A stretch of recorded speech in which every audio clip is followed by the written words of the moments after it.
Hey folks, Dale Davidson here, Dear VA Guy. Hey, thanks for joining us today.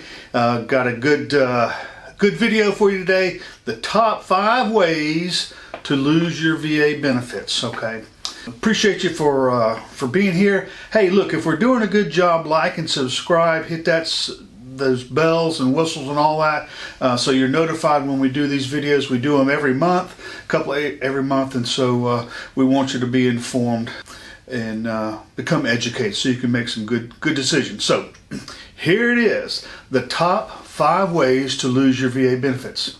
Waiting too long to file is a number 1. Okay, so look, I know you guys, you're in the military, you're tough, you can take it, and if you're injured during your military service, don't just rub some sand on it and go down the road. Okay, you just can't do that. I've heard story after story where these people were injured. One guy was in a mortar accident.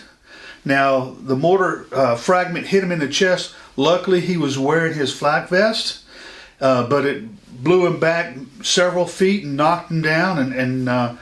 But hey, he was injured. But guess what? There's nothing reported on the records because he's tough and he just rubbed some sand on it and went on down the road. But now, 30 years down the road, he's remembering that injury and saying, well, I should have said something. Okay, guess what? Generally injuries get worse with age. Okay, so if you were over in Vietnam or Thailand and you were exposed to toxics, Agent Orange. Now, you might not show any signs over there, or you might have just gotten a little bit of rash, wash it off or whatever, but that stuff kind of gets in your body. Those dioxins and toxins and whatever they've got in there, that kind of messes with your DNA a little bit. And so you might not have been affected back then, but as time goes on, your body starts to change and you develop cancers like prostate cancer or diabetes, all from your toxic exposures. Okay, injuries, if left untreated or unaddressed, usually get worse. Okay, so don't just rub some sand on it. Don't just put a band-aid on it. Get treatment. Okay, fun fact here. I bet you didn't know that 30% of all veterans submit claims 10 years or more after service. So if you were in Vietnam and you got out in 74, 75, at the very end of the war there, those guys are submitting claims really now, but about 30% of them were submitting claims mid-80s, 84, 85. So that's a large number. But guess what? The longer you wait, the worse your condition gets, and you've lost all those benefits. You've lost all that time to get the treatment that you need and that you deserve. So filing early gets you access to services and benefits before your condition gets worse. So if your condition changes or worsens and you're already getting benefits, okay, and you're already getting treatment, if it worsens, guess what we do? We go back and submit kind of like a change in circumstance that says, hey, because of my exposure in Vietnam, or because of whatever my injury was, that my condition has gotten worse. Yes, I'm receiving treatment, but my disability rating now shouldn't be 40%. Maybe it should be upwards of 70 or 80%. Okay. Again, as we get older, our conditions get worse. Number 2 reason to lose your VA benefits is having an incomplete diagnosis or treatment history. Now, you know your health history better than anybody, but if you haven't been diagnosed by a doctor, your medical records are probably unclear or incomplete. I told you that little story about the individual who was in the mortar accident and fragment hit his flak vest, and he was blown back. Well, there's no record of that. Another individual was in one of those Bradley fighting vehicles, and the gunner was dragging some of those big 30 caliber bullets across the metal. One of them went out, blew this guy out of the turret, knocked him out unconscious for 4 or 5 minutes. Now he's having some issues. We're 30 years down the road, he's having issues, but there was no medical record there. There was nothing in his service records, treatment records, hospital records, nothing as to that incident. I know it's a pain to report these things, but get it on paper, okay? Because if you're claiming service-connected disability for a knee, make sure your medical records accurately and clearly reflect that, hey, when I was jumping out of that perfectly good airplane and I hit the ground, I sprained my right knee, and I've had knee problems ever since, okay? If you're claiming service-connected injury for my back because, well, gosh, I was lifting these big, heavy 55-gallon drums. I know I wasn't supposed to do it without help, but they needed to be moved, and I strained my back. Make sure your medical records accurately and clearly have diagnosed that injury. Well, but if I would have done that while I was in the service, I would have been, guys would have made fun of me, said, hey man, you can't take a little pain here, there, whatever it is. Well, guess what? You're paying for it now. We've got to somehow, some way, connect your current ailments with your service. So we've got to have some way to say, okay, yeah, I was jumping out of a perfectly good airplane, and I did it, 50, 100 times, however many times that you would do that, and that each time it just aggravated it and aggravated it. So we've got to connect your service injury to what's happening today.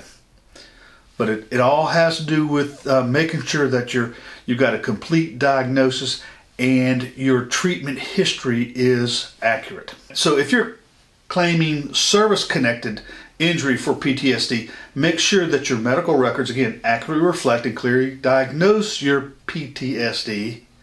But you've got to make sure that whoever you're getting to diagnose it is using the latest diagnostic criteria, currently the DSM-5. So this is where I tell you, if you're having a heart attack, you don't go see a podiatrist, right? If you have PTSD, don't go see your regular doctor. Go see a doctor who specializes in diagnosing and treating PTSD. That doctor would be able to take what you're feeling and how you're reacting to the world and make sure that it's within that DSM-5 manual or criteria, diagnostic criteria, to accurately diagnose that. Again, if you're claiming injury from toxic exposure, make sure that your medical records, again, accurately, clearly diagnose your injury. They need to indicate and state that it is more likely than not, keywords more likely than not, that your current injury, your prostate cancer, your neuropathy, whatever it may be, that your current injury was caused, more likely than not, caused by your toxic exposure. Toxic exposure while in service in Vietnam, Thailand. Remember the PACT Act, okay? So you get the picture, okay? Make sure everything, your records are clear and accurate. If you have questions, we can help guide you and your doctors to resolve any confusion. All right, the number 3 reason, top reason for blowing your VA benefits is not showing a clear service connection. Now, we're talking about a service-connected injury, okay? A clear connection between your health condition, your current health condition, and a service-related injury or exposure. Now that seems simple, but it's a real big problem in my world, okay? So if there's nothing in your service medical records to show a back injury, we're going to have a hard time showing service-connected back injury if there's nothing in those records, okay? So we need to provide a clear explanation of, what happened, where did it happen, how did it happen, and why this links, or that your back injury is the basis of your back injury now, is the basis of your service-connected injury back then, okay? There's a lot of different ways to do it other than military records, but if it's in your record that you were treated for a back injury, that's just a plus on your side. Again, if you have cancer and you file for a toxic exposure claim, again, provide a clear explanation of what happened, where it happened, and why that links the incident to your condition. Now, recall there's some presumptive conditions with respect to Agent Orange and toxic exposure. So a lot of that is sometimes relaxed, but again, we can help you with all of that. So you've heard about the PACT Act. I've talked about it several times, and we'll have some more videos coming up on the PACT Act here shortly. So this new law accepts more service-connected illness claims, such as respiratory illnesses, cancers, radiation-related illnesses for veterans who were exposed to burn pits over in the Middle East and Agent Orange and other toxic substances. That's the PACT Act. But outlining your connection, your service connection to your injury, to your exposure is critical. It's very, very important for your initial filing and adds strength to your case. Now, if we can't do that, then we can still accomplish it, but we want to go in with strength, okay? We want to make sure that the VA says, yeah, we see where, with all of this evidence that you've presented, that yes, he was exposed to burn pits. He does have these respiratory illnesses that you're talking about. So again, we want to go in with a position of strength, so we want to make sure that connection is pretty tight. All right, now, so the number 4 top reason to mess up your VA claim or your VA disability is neglecting to file for priority review for appeals. Okay, so did you know that the VA does offer expedited appeals for review processes for veterans who need help to receive their benefits faster? Okay, now there's a list of those that are available on the VA website. If you're over the age of 75, if you're homeless, if you have a serious illness, and say you're suffering from cancer and it's terminal. But with respect to that, make sure that you have your doctor's note that you have to submit. Quick story. I've got an individual, he's 82 years old and served during Vietnam as a radio operator, and he's trying to get benefits, okay? Now, we ask for expedited review, and because of his age, and we haven't gotten any information from them.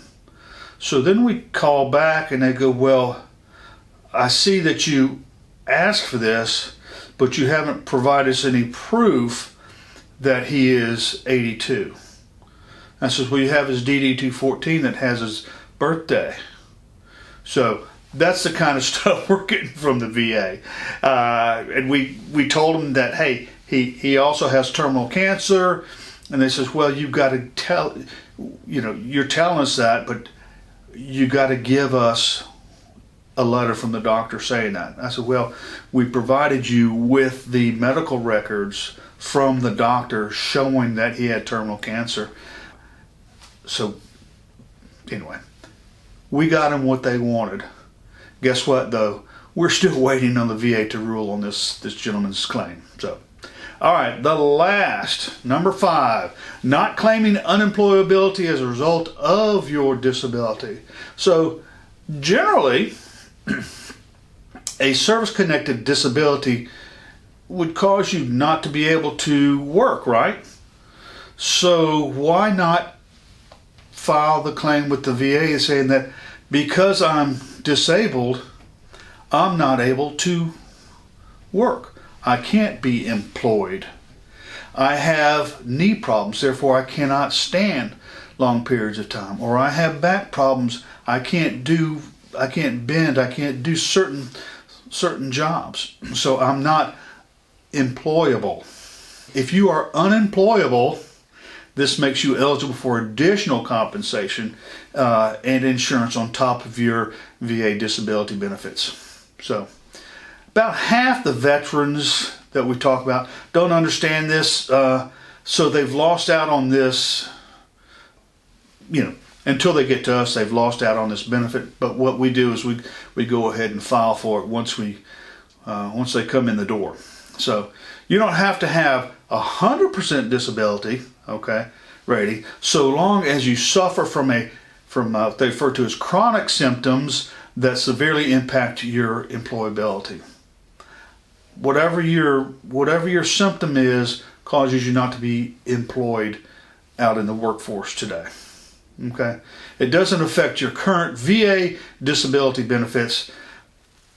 Hopefully, it would give you more support, a better support system that you'd otherwise receive. So, hey, look, by avoiding these mistakes, you can manage your health with your service earned benefits. Okay, service earned and well deserved, because you were out there keeping us free, and you were injured, and so we thank you for your sacrifice. Hey, if you're currently on active duty, just know that have a basic understanding of VA disability benefits now, because that can help ensure that you are better equipped in the future to navigate this process if you ever need to apply. But always document, okay? If you were blown over by a mortar and you didn't have to go to the hospital, put it in some kind of, find out who your buddies are there and get their names and things of that nature, so we can contact them at some point in time in the future that says, yeah, I was there and I remember when Dale got injured. Didn't go to the hospital. He just kind of rubbed some sand on it and went on about his way. All right. So, look, hey, there's thousands of service members who receive VA benefits for service-connected health conditions. Okay. Looking to veterans who have gone through the process before and are knowledge of the rules. We really try to do the best we can to help our veterans, and not only our veterans, but their spouses and families too, because the spouses and families also sacrificed while these men and women were out keeping us free. So I hope you liked this video. If you did, please like and subscribe. Hit that notification bell so that you can get notified of our next video. We do really appreciate our veterans and our spouses and their families. Again, we're free because of you. Be blessed. No more whiskey, I'll have a Coke. Catching bass on an old fishing boat. One more our story. Grandpa Joe, let's get